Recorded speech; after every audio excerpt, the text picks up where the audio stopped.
पहचान तो थी। सुरेश की हंसी ने आज मेरे दिल को तार तार कर दिया था।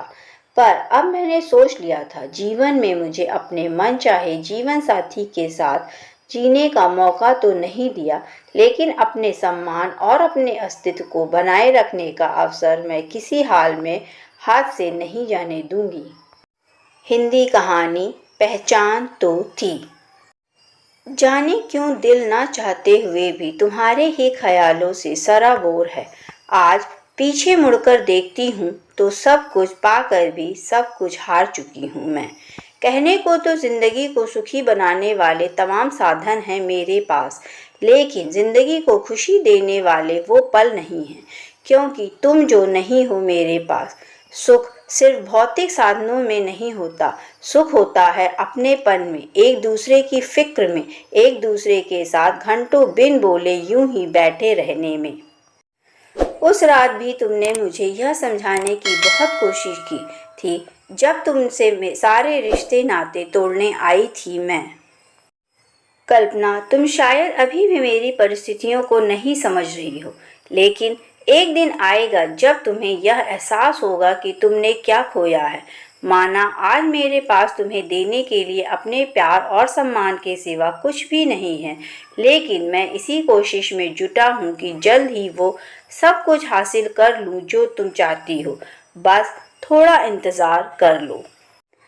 अमित, तुम जानते हो कि मेरे बॉस मुझसे बेहद प्रभावित हैं और मुझसे शादी करने के इच्छुक भी हैं। तुम बताओ, उन्हें मना करने का क्या आधार है मेरे पास? मेरे घर वाले भी इस रिश्ते से खुश हैं। वो अब मुझे और समय नहीं देंगे। कल्पना, प्लीज़ जल्दी से तैयार हो जाओ, आज मिस्टर वर्मा के यहाँ पार्टी में जाना है। सुरेश की आवाज़ से मेरी तंद्रा भंग हुई और मैंने यादों के कारवां को वहीं रोक दिया। बेमन से मैं तैयार होने लगी तो सुरेश ने फिर टोका, तुम्हारा मुंह क्यों लटका हुआ है? प्लीज़ ये मेलोड्रामा शुरू मत करो। फेस पर स्माइल होनी चाहिए। सुरेश, मुझे कल रात से बुखार है, मन नहीं है कहीं भी जाने का। तुम मिडिल क्लास लोगों की यही तो आदत होती है। हाई क्लास सोसाइटी में रहने के सपने तो देखते हो, लेकिन यहाँ के मैनर्स एटिकेट्स जरा भी नहीं आते। गुस्से में कहकर सुरेश पार्टी के लिए अकेले ही निकल गए। मैं फिर चुपचाप बालकनी में आकर बैठ गई। ये तारे देख रही हो कल्पना, निराशा के बीच भी आशा जगाए रखते हैं कि रात कितनी भी अंधेरी हो, हम टिमटिमाना नहीं छोड़ेंगे। तुम्हारे साथ बीता हर पल इन्हीं तारों की रोशनी की तरह मैं और तुम मेरे जीवन का चांद हो। अमित की बातें फिर रह रह कर याद आने लगी। मुझे हल्का सा बुखार था उस दिन। मेरे उतरे हुए चेहरे को देखकर उसने कही थी ये बातें। दूसरी तरफ सुरेश हैं, जिन्हें फर्क ही नहीं पड़ता कि मैं खुश हूँ, दुखी हूँ, हंसती हूँ या रोती हूँ। उन्हें सिर्फ मेरा शरीर चाहिए होता है, वो भी अपनी सुविधा अनुसार। आज यह एहसास हो रहा है कि सुरेश को मेरी तरफ मेरे रूप, रंग और शरीर ने आकर्षित किया था, मेरी रूह को समझने की, मेरे मन में झांकने की तो शायद उन्होंने कोशिश की ही नहीं कभी। हर बात पर जलील करते हैं, हर बात पर ताने देते हैं और हर रोज मेरे भीतर कुछ टूटता है। मम्मा, क्या हुआ है आपको? पिंकी के कोमल स्वर कानों में पड़े तो चेहरे पर मुस्कान आई। कुछ नहीं बच्चा, आप सोए नहीं अभी तक? 2 दिन बाद हमारे स्कूल में प्रोग्राम है, आपको आना है, याद है ना? पिंकी ने पूछा तो मैंने प्रॉमिस किया उससे कि याद है, मैं और उसके पापा दोनों आएंगे। सुरेश मुझसे भले ही कैसा भी व्यवहार करते हों, पिंकी पर जान देते थे, सो हम दोनों ही उसके स्कूल गए। प्रोग्राम शुरू होने ही वाला था कि मेरी नज़र जाने पहचाने चेहरे पर गई। अमित यहाँ पर? तभी उनका परिचय करवाया गया कि ये देश के जाने माने लेखक व साहित्यकार अमित जी हैं। इन्हें मुख्य अतिथि के रूप में अपने बीच पाकर हम सभी गौरव का अनुभव कर रहे हैं। प्रोग्राम खत्म हुआ। अमित ने भरी भीड़ में इतने सालों बाद भी झट से मुझे पहचान लिया। हमारे पास आकर बोले, आपकी बिटिया बहुत प्यारी और होनहार है, इतनी कम उम्र में इतनी अच्छी कविता लिखी है, इसकी प्रतिभा को पहचान कर आगे बढ़ाएं। सुरेश, ये अमित हैं, कॉलेज में मेरे साथ थे। कल्पना, तुमने कभी बताया नहीं कि तुम अमित जी के साथ पढ़ी हो। सर, मैं चाहता हूँ कि पिंकी की ट्रेनिंग का जिम्मा आप अपने हाथ में लें। मैं ठहरा बिजनेसमैन और कल्पना उसे क्या सिखा पाएगी। सुरेश की बातें दिल में तीर सी चुभती हैं। कितनी आसानी से हर जगह मुझे बेइज्जत करने का मौका ढूंढ ही लेते हैं। खैर, खुद को संयत करके मैंने भी अमित से गुजारिश की, जो उन्होंने मान ली। अमित अब अक्सर पिंकी को स्पेशल ट्यूशन देने घर आने लगे। पिंकी की प्रतिभा से काफ़ी प्रभावित थे और अक्सर कहते थे कि कल्पना, पिंकी तुम पर गई है। मुझ पर? मैं सोचकर मन ही मन रो पड़ी। सुरेश को तो पता ही नहीं मेरी खूबियाँ, मेरी प्रतिभा, मेरे गुण। बस दोष ही दोष देखते हैं वो। अमित को मेरी परिस्थितियों का अंदाज़ा हो रहा था। एक दिन उन्होंने गंभीरता से कहा, कल्पना, तुम कितना अच्छा लिखती हो। क्यों अपनी प्रतिभा को यूं ही व्यर्थ कर रही हो? लिखना शुरू करो।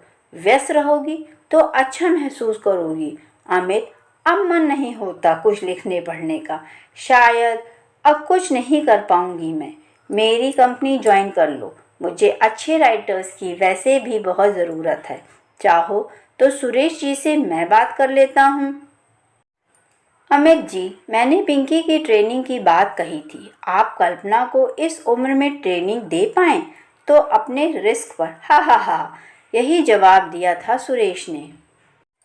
सुरेश की हंसी ने आज मेरे दिल को तार तार कर दिया था। पर अब मैंने सोच लिया था, जीवन में मुझे अपने मन चाहे जीवन साथी के साथ जीने का मौका तो नहीं दिया, लेकिन अपने सम्मान और अपने अस्तित्व को बनाए रखने का अवसर मैं किसी हाल में हाथ से नहीं जाने दूंगी। मैंने अमित की कंपनी ज्वाइन कर ली। मेरी लेखन प्रतिभा अमित से छिपी नहीं थी, सो उन्होंने मुझे उसी के अनुरूप काम दिए। वक्त गुजरने के साथ साथ मेरा खोया आत्मविश्वास फिर जागने लगा। मेरे काम की प्रशंसा अब होने लगी थी। लोग मुझे मेरे नाम से पहचानने लगे थे। इसी बीच हम एक पार्टी में गए जहां बहुत से ऐसे लोग भी थे जो मुझे अब मिसेस सुरेश खन्ना नहीं, कल्पना जी के नाम से अधिक जानते थे। ऐसे कई छोटे बड़े अवसर आए जब इस तरह की घटनाओं की पुनरावृत्ति हुई। मेरे जीवन को अब एक दिशा और मकसद मिल गया था। यहाँ कुछ दिनों से मैं सुरेश में भी काफ़ी बदलाव महसूस कर रही थी। अब वो ना तो पहले की तरह मुझे जलील करते थे और ना ही मुझ पर गुस्सा करते थे। मैं कुछ समझ नहीं पा रही थी। क्या बात है कल्पना, तुम कुछ सोच रही हो? अमित ने पूछा तो मैंने उससे अपनी दुविधा शेयर की। कल्पना, मैं तुम्हें यह बात शायद पहले नहीं समझा पाया, लेकिन एक बात तुम मान लो कि हर इंसान को अपना सम्मान और आत्मसम्मान खुद कमाना पड़ता है। अपने अस्तित्व की लड़ाई लड़नी पड़ती है, ना सिर्फ समाज को बल्कि अपने बेहद करीबियों को भी यह साबित करना पड़ता है कि आप एग्जिस्ट करते हो। लेकिन अमित, तुम्हें तो मुझे कुछ भी साबित करने की ज़रूरत नहीं पड़ी। तुम तो मुझे शुरू से वही सम्मान देते रहे हो। ऐसी बात नहीं है कल्पना, मैंने तुम्हारा हुनर उसी वक्त जान लिया था, लेकिन सुरेश अब तक नहीं जान पाया था क्योंकि तुमने खुद कभी कोशिश नहीं की। उसने तुम्हारी रूह को नहीं छुआ, लेकिन क्या तुमने कभी उसे छूने की कोशिश की? हर इंसान अलग होता है, जिसे अलग तरीके से ही हैंडल किया जाना चाहिए। अमित की बातों में सच्चाई तो थी। मैंने खुद को भाग्य के भरोसे छोड़ दिया था और बस सुरेश से शादी करने के गलत निर्णय पर खुद को कोसती रहती थी। लेकिन सुरेश के सामने अपने अस्तित्व की लड़ाई कभी लड़ने की कोशिश ही नहीं की। आज जब मेरी अलग पहचान बनने लगी है तो सुरेश की नज़रों में अपने प्रति सम्मान भी नज़र आने लगा है। अमित सही कहते हैं कि हमें अपने बेहद करीबियों को भी यह साबित करना पड़ता है कि हम एग्जिस्ट करते हैं, यानी हमें सम्मान कमाना पड़ता है। अपनी मेहनत और संघर्ष से ज़िंदगी फिर से अब मुस्कुराने लगी है। सुरेश का प्यार अब धीरे धीरे मेरी रूह को छूने लगा है। अमित, तुमने एक सच्चे दोस्त और पथ प्रदर्शक की तरह मेरा साथ दिया। किस तरह शुक्रिया अदा करूं कल्पना, मैंने सिर्फ तुम्हें राह दिखाई, उस पर चली तो तुम ही हो। इसलिए खुद को पहचानो, अपनी मेहनत का क्रेडिट मुझे मत दो। सच कहा है अमित ने। आज रह रह कर वही गीत ज़ेहन में उतर रहा। पहचान तो थी, पहचाना नहीं। मैंने अपने आप को जाना नहीं, लेकिन आज मैं पहचान चुकी हूँ खुद को भी, अपने रिश्तों को भी और उनकी ज़रूरतों व खूबसूरती को भी। दोस्तों, आपको यह कहानी कैसी लगी? अगर अच्छी लगी है तो वीडियो को लाइक करें, शेयर करें और चैनल को सब्सक्राइब करें ताकि आपको इसी तरह और अच्छी अच्छी कहानियाँ सुनने को मिलेंगी। बहुत बहुत धन्यवाद।